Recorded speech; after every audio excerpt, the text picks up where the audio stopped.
welcome to the Venue Success Podcast. I am interrupting our regular schedule in the Venue Owner series because I have had so many of you reach out to me sharing the same complaints, I guess I'll call it that, same fears, same worries. And I just was like, man, I don't want to wait until the fall when we're done with the series to speak to what I hear you guys sharing with me. And I do think it's really, really important. I always call this the venue owner Midsummer Freakout. The Midsummer Freakout. And it is real. It's happened for as long as I can remember. Ever since I've been consulting, I have dealt with the Midsummer Freakout. So I want to, in just a short amount of time with you today, I want to give you some things to consider, and let's maybe together make a path forward so you don't have to freak out anymore.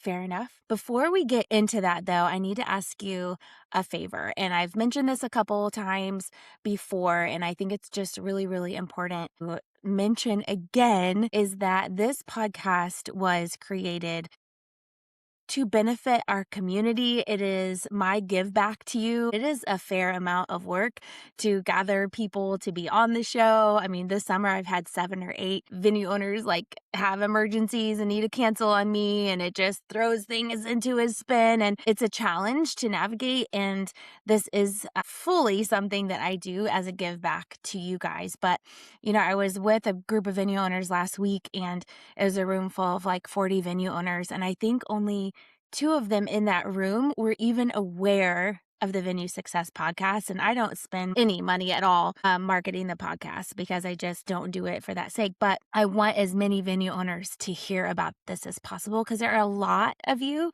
that just cannot afford one-on-one counseling. Well, maybe that too.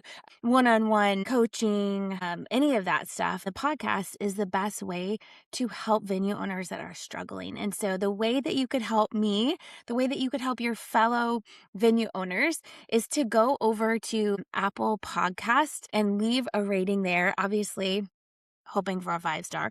I can't tell you to do that, but hoping for a great review over there, and then going over to YouTube and making sure that you're subscribing and you're liking. So even anytime that you're listening to the episodes, even if you're just leaving comments, it helps the algorithm to pass it on to more people with similar interest, which means other venue owners. So that is my ask. Even right now at this very moment, if you would, I know you're very busy, pause this video. Just pause it and go over. It'll take you probably 60 seconds, and go to Apple Podcast and leave a rating there, and then leave one on YouTube. That would be amazing. So thank you very much. All right, let's get into it. So the Midsummer Freakout. I don't know the ins and outs as to why. I have a speculation why this happens. I don't have a magic ball. I can't tell you. I just know that there is a cycle in the summer where inquiries get really quiet and a lot of you freak out. If you're in that space right now, I want you to know that you're not alone, and that largely this is normal. Now, without taking a peek at your business and your actual numbers and, really being able to have one-on-one time with you, maybe there is something valid that you need to freak out about, first of all. So I'm not saying that you don't have big concerns that aren't valid, but I'm just saying, for the most part, I think it's just normal. So I hope that makes you feel a little bit better about that. So today I'm going to give you 6 things that I know are important things for you to consider during this time. Okay. And we're going to actually kind of zoom through these things as quickly as I can. And some of this stuff I have referred to in other episodes. Some of this are things that are covered in my Venue Success Blueprint. And some of this may be new. So 6 things. Number one, you have to be tracking your numbers. And you need to do it on a monthly basis. So a lot of you gather all of that information at the end of the year, and you just kind of compare year over year, which is obviously valuable information, but not as valuable, in my opinion, as month over month comparisons. So I've said this before in other episodes, and if you were actually good students, you started doing this right away. But what we did at our venue, and we did this for decades, and really kind of meticulously for about 13 years. And basically what we did is that we had a document, we called it our event summary. It was something that actually I had worked with my CPA at the time to create two really, really important documents in our business. And one was the event summary. The event summary document was a snapshot of my business at the end of every single month. So what we would do is whatever business we had added during that month, obviously, as they're added, as we're booking events, they're going into our big event summary. And so I would be able to see, okay, if I'm feeling a little like, wow, our revenue feels a little bit low, and it's just like a gut feeling, I wouldn't listen to my gut initially. I would say, let's go look at the facts. So at the time of this recording, it's July 2026. I would go look at June or July of 2025 and compare where I am now to that previous year. And it was like the full business snapshot. How many bookings do I have for this year? How many do I have for next year? And what's the total revenue? Because it's not always, obviously, just the number of events you're doing. Hopefully, you'll get to the point where you're doing less events and making more money. That's the goal, right? So you want to see those three things. How many events do I have booked for this year? How many for next year? What's my total revenue? There are so many different people out there that promise that they have the best CRM on the planet, and it does all of the things. Even QuickBooks, which is supposedly the most robust thing ever, doesn't have this in a format that I feel like is the easiest to understand. And yes, they have dozens and dozens of different reportings. I couldn't see this exact thing because I wanted it to be very specific to my business and the exact numbers that I wanted to track. I could see how many people booked my florist, how many people booked my DJ, officiant, photographer, all this stuff. I could see that on a month to month, very easy to understand way. And before you guys come at me and be like, yes, QuickBooks could do that, I'm sure it can, but I wanted to create something that was very specific to me in-house that gave me the exact information that I needed on a monthly basis so I could compare month over month, year over year. Year over year is super easy inside of QuickBooks, and I understand that. Monthly reporting, of course, but we created a document, and this is going to be something I'm hoping, don't hold me to this, I'm doing a huge upgrade to my venue success blueprint. I'm hoping to be able to implement some of these my personally created Excel documents to go into that, which will be a game changer for a lot of you. So the bottom line with this is that if you're feeling like, oh my gosh, numbers feel low, make sure that that's actually the reality. There's been some times that I've talked with you guys and I've told you, hey, go back to last year, see what it was like. And you're more times than not like, oh my gosh, tears, I was freaking out for no reason at all. We're actually doing fine. We had such a great, May, June, and then July kind of slowed down a little bit. Like, think about what's going on in your worlds. Did you have vacation in July? Have you had a busy summer? These are probably some of the reasons why things get a little bit slower in the summer. Now, I had a friend of mine that we always competed in the summer because I will give a little shout out to my friend Todd.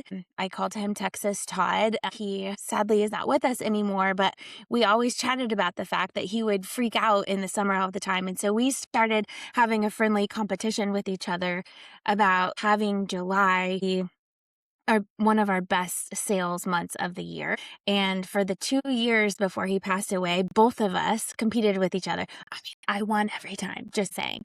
But we competed and we would sell double the amount that we normally would in July because we were prepared knowing that that would potentially happen. And so anyway, there are ways that you can prepare for this. I'm going to help you a little bit with that. Okay, so number one is knowing your business cycles and not just depending on your gut feelings. The second thing is in every season, you need to know the most important dates that you need to be selling. Okay, so like I said, it's July 2026. If I were a venue owner still, I would be sitting with my sales team saying, okay, what are the dates that we have left up until July, maybe even August of next year? And we would write them all up on a whiteboard. And we were like, okay, we have 6 dates that we really need to sell because when you get inside of that 9-month window, it's a lot harder to sell some of those open dates that you have. There's some of you that may be listening to this thinking, well, I'm already sold out for next year. Go ahead then, pause this episode and go get a Starbucks. You don't need to listen. But for those of you that still are looking to sell more weddings, this is what I would be talking to your teams about. If you are the salesperson, then just do it yourself. Sit down, look at your calendar, and figure out what are the exact dates that I need to sell. Because when people come in for a tour, they are often more flexible than what they may seem on their initial inquiries because people almost across the board right now are very price conscious.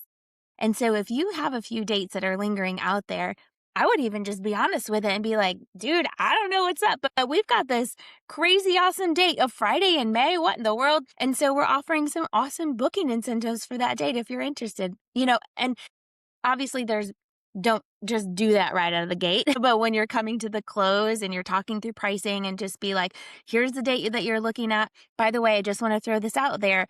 There's this date that's really awesome that I would love to share with you. So we filled up almost every open date that we had. We did 100 to 130 a year, right? With this strategy, we filled in our open dates.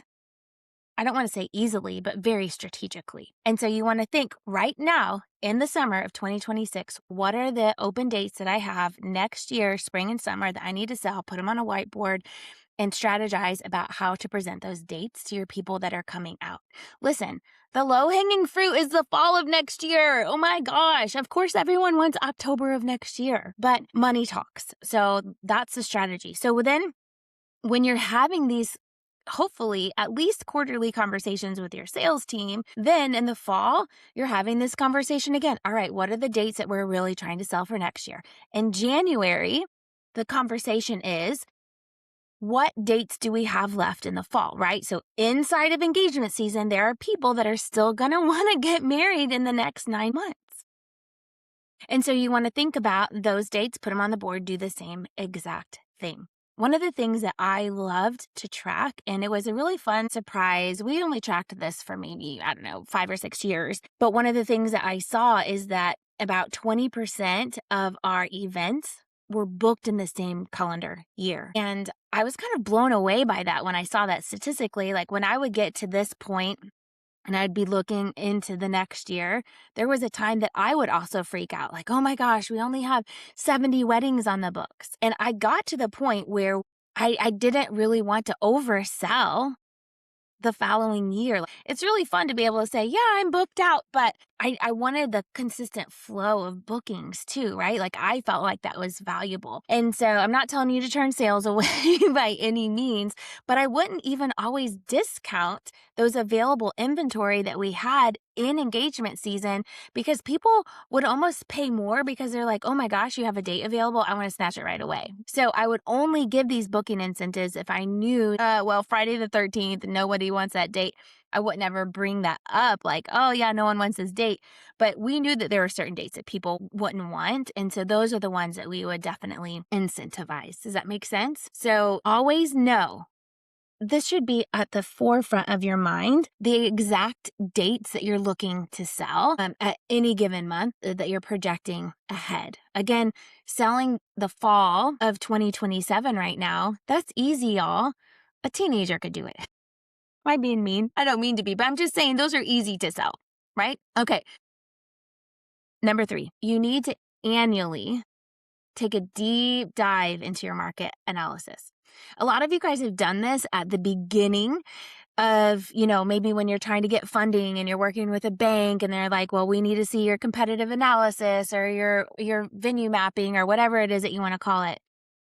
I know some people call it map your market analysis, whatever. I don't care what you call it. You need to know your market. Ideally, this should be something that you have a spreadsheet. I do this with my clients. I have a competitive market analysis to know who is in your market, what are they doing, what sets them apart so that you could know how to set yourself apart. If you don't know your market, you don't know really truly what is your differentiating factor. You may think, oh my gosh, I'm the best barn around, but there's like 10 other barns that are almost exactly like you, and you can't lean on that as being your most special thing. I often will tell people, like, do a deep dive once a year, but then every 6 months, look at it again, because venues are popping up all of the time.